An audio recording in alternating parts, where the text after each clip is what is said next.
So as it was announced, life is beautiful. God has given us this wonderful 70, 80-year life. God has given us this wonderful human body.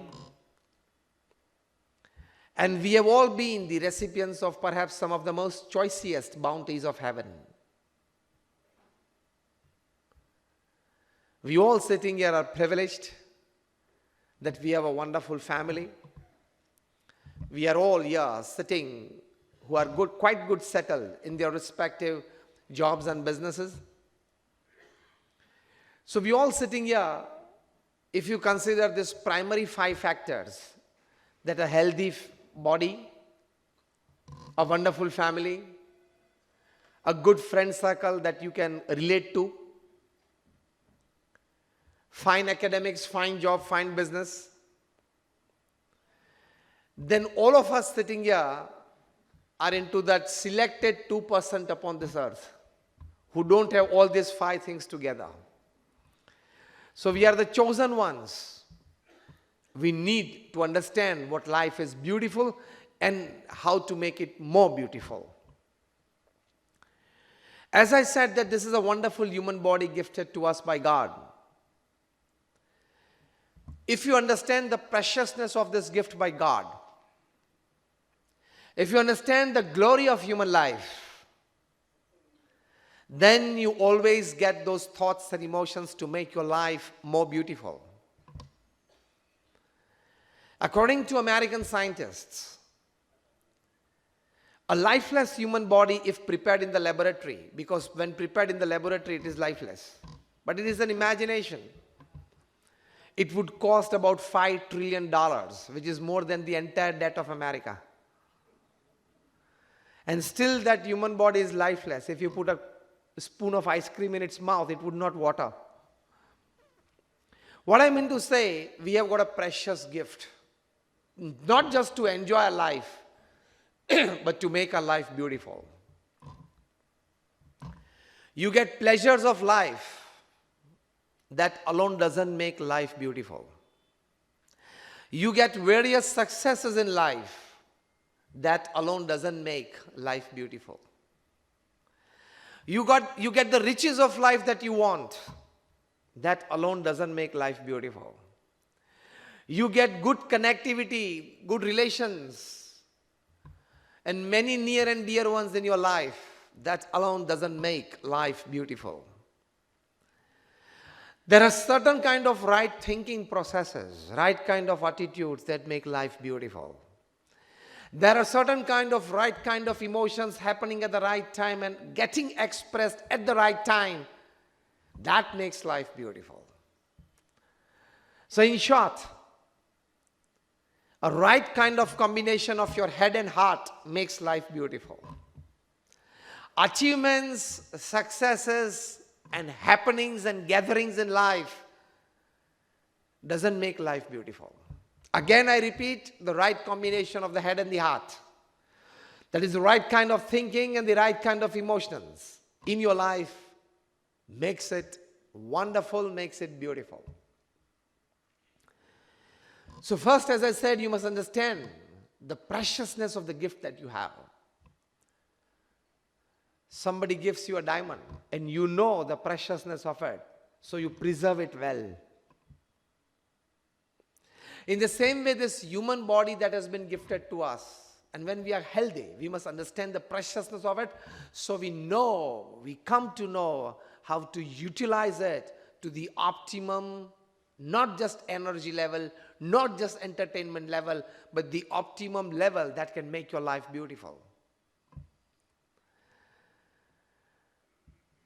This heart, in an average lifespan, it pumps about 500 million liters. Imagine the pumping capacity of your heart God has gifted you. This kidney, it has 1 lakh filters. Imagine the system that God has given to you. This liver, it produces 200 chemicals a day, and that makes your day. The biggest chemical factory of the world, Dow Jones in Houston, is just about like 5-10 miles away from our huge campus in Houston. It is this size campus in Houston. We visited there a few years back, and I asked the engineer who was taking us around, he was a guide for us, and I asked him, how many chemicals do you make in a day? Type of chemicals. He said about 60 to 70 types. I said liver makes 200.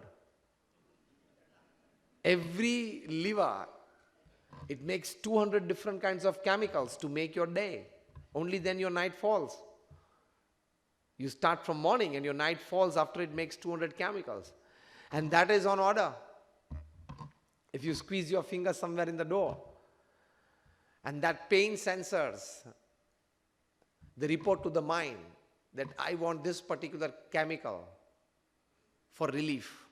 And the mind orders the liver, make this, and the liver never says that there is no raw material. Even on a fasting day, it has raw material. After it makes it immediately, it tells the mind that I've made it. Now it's your job to make it reach there. And then the mind, when it gets this, your order is ready, from the liver, it commands the blood that carry this to this tip of the finger. Immediately the blood, it forms a group of cells, takes that chemical, absorbs it from the liver, in between these cells, and then starts the transportation. The blood never tells the brain, sorry, logistics down today. Transport system down, driver ki hartal hai. Never. And in between, no other organ can steal it, can take it away. No theft in between. And it reaches the tip of the finger where it is needed. And then the cells disintegrate and that liquid, that chemical is released, and you start getting relief in your pain. It's a wonderful system. Scientists say that if all the blood-carrying vessels of our human body, of an average 5 feet 4 inches height and a normal 62 to 65 kg weight, if all the blood-carrying vessels, that is the arteries and the veins, if they are put in one line, it is as a network in the body, but if it is put as one line, you know what length it would cover? Average human height 5 feet 4 inches and 60 to 65 kg weight. All the blood-carrying vessels put together, the total length would be 60,000 miles. 60,000 miles of real networking in your body. Telecom people must learn a lot from this, isn't it? This is a precious human body, beautifully made. You understand the preciousness of the possession that you have. Now take this sentence with you, the first takeaway. When you understand the preciousness of the possession that you have, you can make your life beautiful. Second thing to understand is the glory of human life. By glory I mean that you live a life which differentiates you from the rest of the animals. If you constantly live with low thinking, low level of energies, and low kind of emotions and expressions, we are living an animal life. The other part of it is also really true. When you just live a life of a schedule, like you wake up in the morning, you have your morning course, and then get out for your job, for your work, spend 8-10 hours in your office, come back to home, watch TV, have dinner, play with your children, read a couple of newspapers and magazines, watch a couple of TV shows, make a couple of phone calls to your near dear ones, and go to sleep. If this is your day, it is no better than a cat life, dog life, and a donkey life. Because this even they do. As you go out for a job, they go out for hunting. As you go out and bring money to feed your family, they bring praise to feed their children. As you enjoy with your family evenings, they also have their families. They enjoy their evenings. So only this much is not a glorified human life. Life doesn't become beautiful. Glory of life, to make it beautiful, is when you live with the right kind of thinking, right kind of emotions. So again the word, the right kind of combination of the head and the heart glorifies your life. So two things. First, understand the preciousness of the human body, the possession that you have, the gift that is given to you by God. And second thing, you understand the glory of human life, with what dignity you are supposed to live this 70 or 80-year life. If you live with the right kind of thinking and emotions, you win your life. And if you don't give a thought to it, you will complete this 70, 80-year life as a routine. You know of the 24 hours that you have in a day. 24 into 60. That is, you have about 86,400 seconds in a day. Upon this earth, in this 86,400 seconds that you have in a day, 1.5 lakh people leave this earth every day. That means every 2 seconds, 3 people leave this earth. We started this talk at 7:50.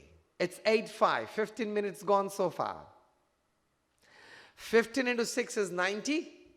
So 900 seconds. About 1,200 people left this earth. In the last 15 minutes, 1,200 people, they left this earth.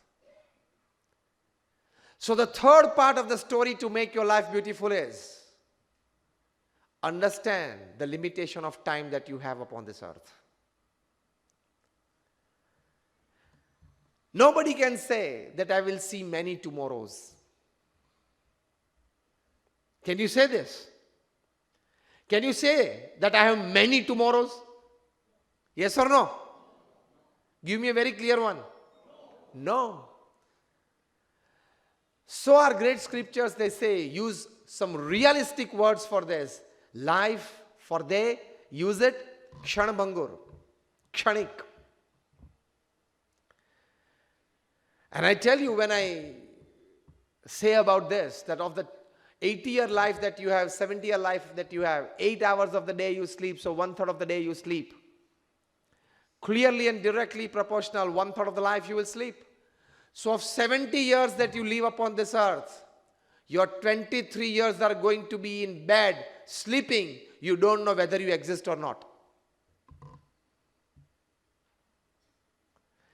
You live for 70 years upon this earth, 70, 23 years goes in sleep.